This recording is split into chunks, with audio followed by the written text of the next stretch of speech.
After dropping the first two games of this series quite badly, it would seem like it was going to be doom and gloom for the Astros this weekend. However, they would ultimately rally to win the next two games to get a very well-earned series split against the Texas Rangers, plus some injury updates on Justin Verlander, as well as Framber Valdez, who was scratched from his Monday night start against the Rangers with what the Astros describe as left elbow soreness. We're going to break it all down for you guys, coming up next.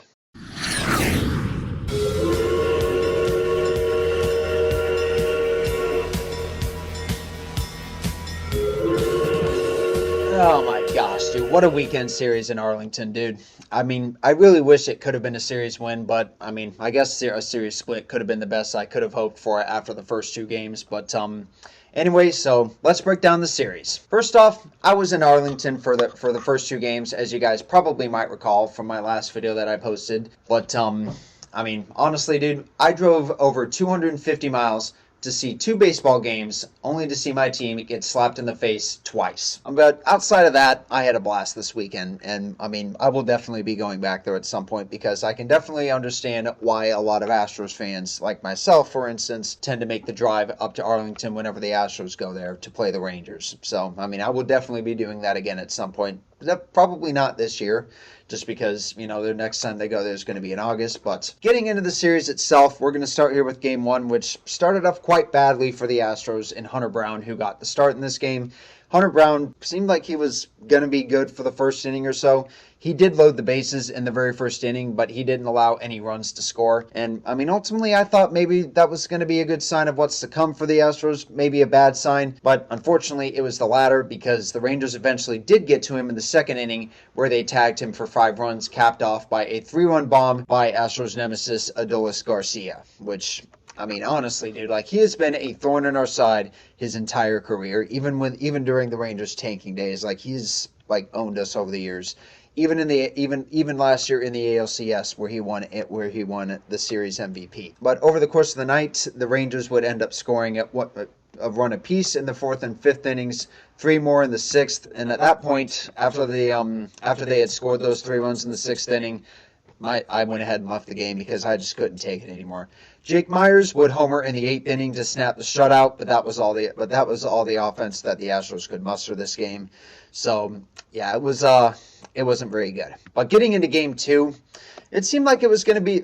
I thought for sure it was going to be going a little bit better, but again, it was a rather tough loss for the Astros. I mean, the game was tied 2-2 after 4 innings. The 2 runs that the Astros would score in this game would go unearned because Corey Seager just could not made a fielding error that allowed 2 more runs to score for the Astros. That gave them a 2-1 lead at that point, but the lead would not last long for the Astros as the Rangers would tie it an inning and a half later. And then they went on to take the lead in the 6th inning, and the Astros did not tie or take the lead at any point for the rest of the game, as Ryan Presley, who came in the 8th inning, gave up 4 runs, and then, I mean, and while I did end up staying for more innings at this game, I couldn't stay for the entire thing, so it was, but, I mean, overall, again, rough weekend for me personally in Arlington with the Astros losing, but, I mean, if I could omit those losses, again, like I said, I had a blast the game before, so. JP France started in this game, and honestly, dude, he could not have pitched any better. Just a day after his wife had given birth to their second daughter and was placed on paternity leave,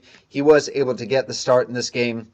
But ultimately, it was not enough for the Astros to get this win. But, I mean, for what it was worth, the starting pitching staff for pretty much the entire season to this point has really done their job. Like, given what the Astros have been able to do or their starting rotation has been able to do, they haven't really had many bad nights outside of what Hunter Brown had on Friday night. But anyway, getting into Game 3 of this series, this was, of course, one of the 2 games that the Astros would win in this series. Ronel Blanco, who was coming fresh off of that no-hitter that he threw in his last start against the Blue Jays, was flirting with a second one as he took another no-hitter into the 6th inning.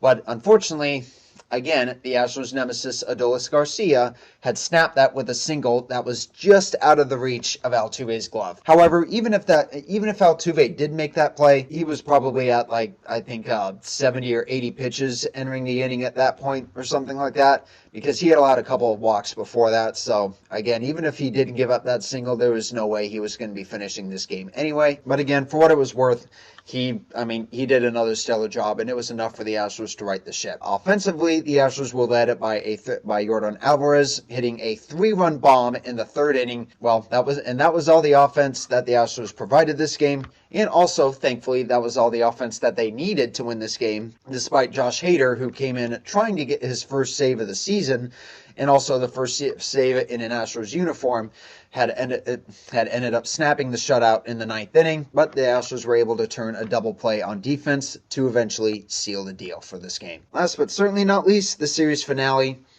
which this series finale was just absolutely wild. Just putting it in a word, it was wild. So the Astros started off by getting 2 runs in the first inning with an RBI single from Alex Bregman, which is one of 3 hits that he and Yordan would get in this game. And then also Jeremy Pena going into an RBI grounding into a force out on what should have been a double play that could get the Rangers out of this inning. They could not quite turn because, Pena is a very fast base runner, and he was able to leg out a double play ball to get the Astros a second one. Now, getting into the bottom of the first inning, this is when things get kind of interesting. So, as I said at the beginning of this video, Framber Valdez was supposed to pitch in this game. However, he got scratched. Now, for those of you guys who don't exactly know what that means in baseball terms, it's basically when either a player or, in this case, a pitcher, basically just gets removed from his start, usually just due to injury reasons. But in all honesty, it's not really that much bad news on Framber Valdez. He went to Houston this morning to get examined by team doctors. He simply said he just felt soreness while playing catch yesterday, and they didn't put it.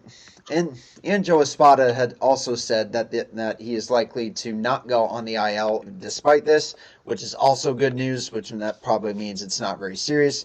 Best case for Framber Valdez is that he just misses his next start, which, wouldn't be that big of a deal because in about a week or so, we should be getting Justin Verlander back. So, in terms of the gaping hole in the rotation, we won't need to be calling up another minor leaguer to take that spot because Justin Verlander is going to be filling it back anyway. So, again, not that big of a deal. Not really super concerned about it. I'm just hoping it's not very serious for him. In terms of his replacements, the Astros had to make an emergency call to their AAA squad down in Sugar Land to call up Blair Henley, which, honestly, I don't really know much about him.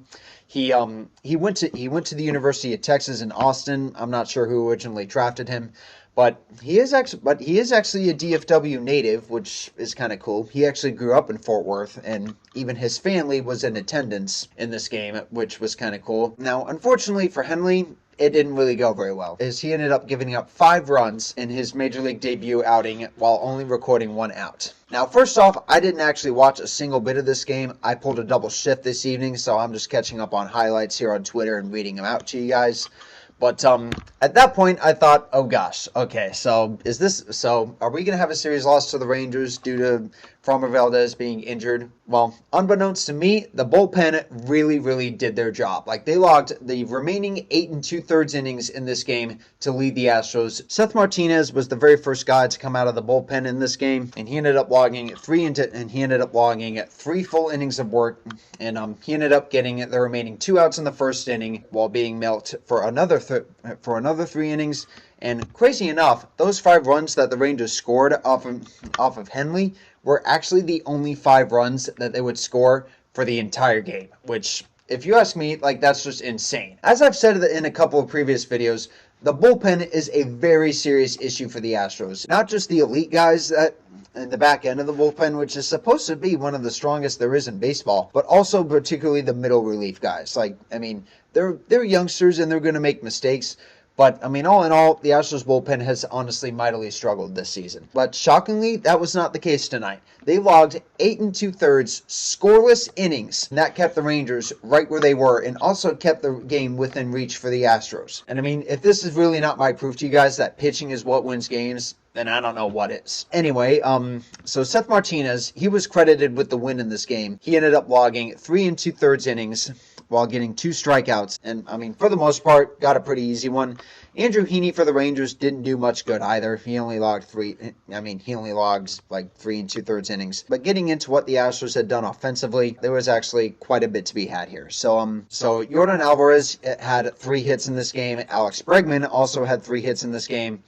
and then Yordan Alvarez, highlighted by a 2-run home run, was two of 3 RBIs that he would hit in this game. Kyle Tucker chipped in with a pair of ribbies, and then Alex Bregman again, also one of his hits also resulted in an RBI. And then Jeremy Pena also contributed with an RBI, which came on a force out in the first inning that he got after legging out what should have been a double play ball that could have very easily ended the inning. And then to cap all that off, Victor Caratini, the Astros backup catcher that they got this offseason, ended up hitting a 3-run home run in the 5th inning to give the Astros some breathing room to push their lead to 10-5, and ultimately that would be the final score in this game.